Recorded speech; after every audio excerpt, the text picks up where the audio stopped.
Good morning, everybody. It is JP, the Outlaw, the voice that makes some voice, and your favorite color commentator here to give you my raw review.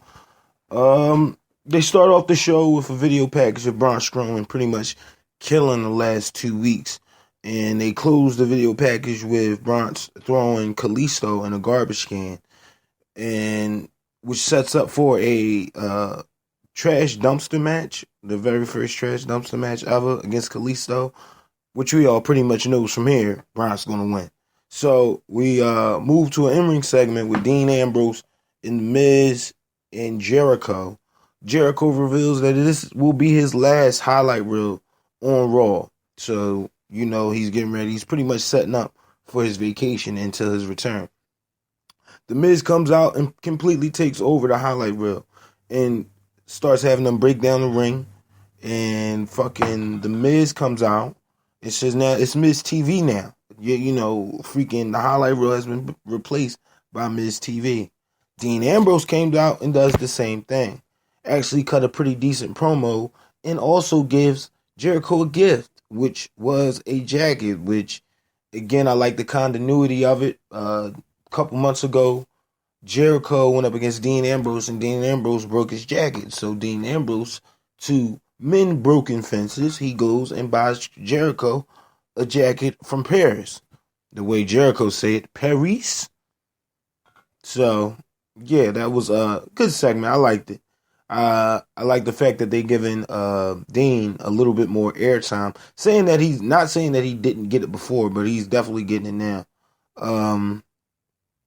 Matt Hardy versus Sheamus, and this was a good match. It wound up breaking down to Matt Hardy winning it, and for some odd reason, guys, gets all the respect from Sheamus. The Hardy Boys are getting the respect from Sheamus and Cesaro. It will be good to see who they go up against next. I already pitched the idea of it against Matt versus Bray Wyatt. You can even throw Bronson there if you want to make it a tag team match. So, moving from there, you get a backstage segment with Kurt Angle, Maurice, and The Miz. Kurt Angle's on the phone with, I assume, is Stephanie McMahon telling her the proceedings of the show. He also tells The Miz, who barges through the door out of fucking nowhere, that he'll be in a match. It'll either be a three-way match or a tag team match. If he can't find his partner, it will definitely be a handicap match. So, there you go. All right. Cruiserweight action. You got TJP and Neville versus Austin Aries and the gentleman Jack Gallagher. Good match. I don't remember when they turned TJP Hill. I would like somebody, leave a comment in the comment section. Somebody tell me the exact time they turned him Hill, because from outside looking in, it just looks like he's there. Like, okay, he's Hill now, and we put him in this tag team match. And him and Neville are close. I don't fucking know. I don't know what's going on. Braun Strowman and Kalisto inside of the dumpster match. And this is pretty much just to put Braun's over before the pay-per-view. I don't know if they're going to add a stipulation to the Braun Strowman versus Roman Reigns match, but I think they should just go ahead and leave it as it is. Leave it as it is. It's a regular match.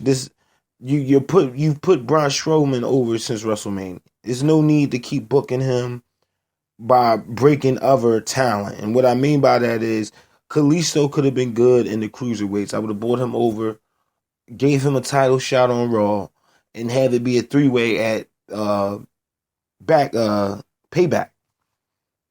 That's just my thoughts on how I would have booked it. But yeah, you don't need to book Braun Strowman no stronger than what he is now. It just is what it is. Alicia Fox versus Dana Brooke. Holy shit, I didn't even know these people still wrestled for the WWE. It's good to see Alicia Fox in the ring. No doubt. I think she's good as far as a work talent. Make somebody else look better.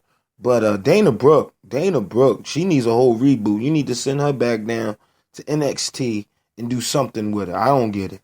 I just don't fucking get it. So we go into a backstage segment with the club saying that they're going to take out Seth Rollins. And, freaking Samoa Joe comes up and says, and if they don't finish the job, I'll be there to make sure it gets done. And hits the club with a too sweet sign, which I thought, okay, this is the start of Samoa Joe's club. Because why not give Samoa Joe a faction? I think they all could get the rub off each other, the club and Joe.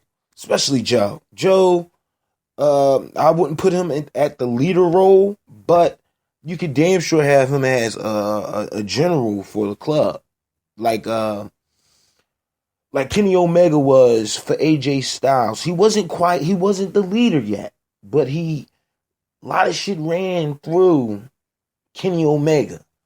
Even when it was time to get rid of AJ Styles, he was coming to the WWE. Everything was running through Kenny Omega. So you could do the same thing here with Samoa Joe. Just saying. If you're not going to turn Finn Balor heel, I have reports that the WWE is against Finn Balor in the Finn Balor Club. And we'll talk about that on the next news segment of the JP show. But anyway.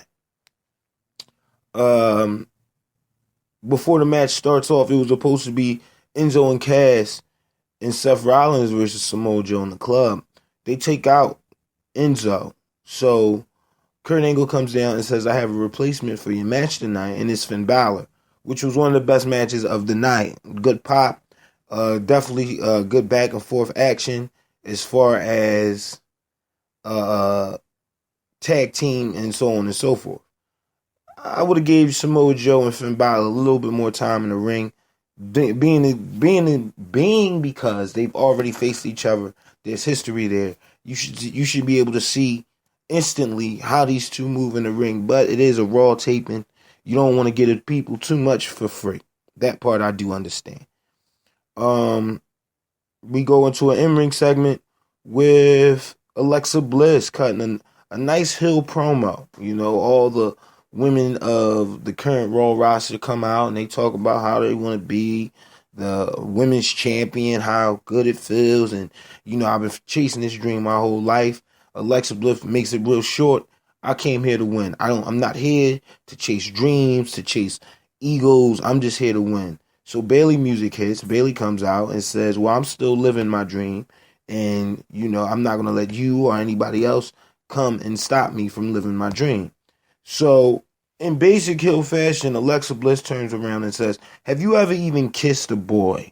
And just to imply that Becky Lynch, Jesus Christ, Bayley is still a child in many ways, and that's how the world views her, which I personally think is a great way to build a heel. Like, even if, she's the young up-and-comer, full of life, this, that, and the third, you got a dominant heel woman who is like, I'm a ruthless bitch, and I'm coming to get your fucking title, so fuck you.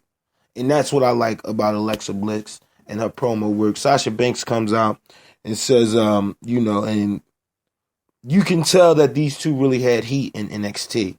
There's a disdain there for both of them, because when Sasha music hits, fucking what's her name comes out, oh really, Alexa Bliss, oh really, you want to interrupt my promo? Okay, which I assume wasn't supposed to happen. But it did happen, and it set up for a nice match between the two women. Alexa Bliss versus freaking Sasha Banks. This was a good match. Sasha Banks still playing that big sister role, though. Alexa Bliss winds up walking out on the match. Fucking Bayley comes in, grabs Alexa Bliss, throws her back down to the ring, and Sasha Banks hits the bank statement to finish the match. That's how that ended. Quick fast, they have a promo for The Miz versus Finn Balor at the kickoff show for Payback, which I think is stupid. Finn Balor should be way down the card, especially if he's just returning. But he's a Triple H guy, and you all know that Vince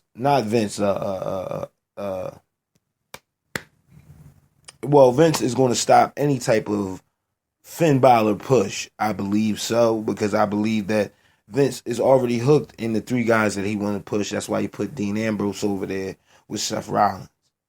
Also Roman Reigns. If you look at the talent that they got now, Raw is still stacked. And so is SmackDown. But Raw has definitely gained more than taken away from it. You get what I'm saying? I think SmackDown, outside of Kevin Owens and Sami Zayn, that's the only real benefit they got out of the Superstar shakeup. But Kurt Hawkins and Apollo Crews actually have a match. Kurt Hawkins didn't get jobbed this week, so that was pretty good. Apollo Crews wins, and Titus O'Neil comes out to congratulate him, which was kind of weird, but I can deal with it. I can deal with that. I guess they're going to be working a tag team or maybe some type of feud in the near future, so look out for that. The last match of the night, you got Dean Ambrose and Y2J versus The Miz and his mystery partner. Now, before the match kicked off, his partner never came out. So, Kurt Angle says, well, you still got a match, and that shit starts now. He goes out in the ring. He tries his best to defend Jericho and Dean Ambrose. He winds up going up the ramp as if though he's going to leave. Dean Ambrose is right behind him, starts breaking away the table. Bray Wyatt comes out of nowhere, starts fucking everybody up. Everybody gets hit with a Sister Abigail. And the Raw goes off with Bray Wyatt looking stronger. So, I like the way they're booking Bray Wyatt right now. It's very unclear if he's going to get the WWE title. Very unclear. And if so, does it move to Raw? I doubt if they do all that. They've been freaking, writing Randy Orton off as far as, he's going to win the title. He's going to go up against Jinder Mahal after this rivalry with Bray Wyatt for Payback. So, with that being said, what do you do with Bray Wyatt now? What do you do with him as far as getting the rub before Payback, which is this weekend? So, versus have a nice little match. He did a couple minutes and still came off with a big match feel at the end of the day. I like it. Well, that's pretty much it. That was Raw. If I had to give it a score, I give it another 3.5. It wasn't nothing major. Had a couple of good spots, and it was alright. As always, follow The Outlaw. Facebook, Instagram, Twitter, all the same thing. JP Outlaw. Or JP Outlaw Labcast. It's the same damn thing. You can't miss me, and if you did miss me, that's your fault. So, with that being said, I'm going to work today, guys. I got to get my ass together. It's 7:15. So, I will talk to you guys soon. Peace.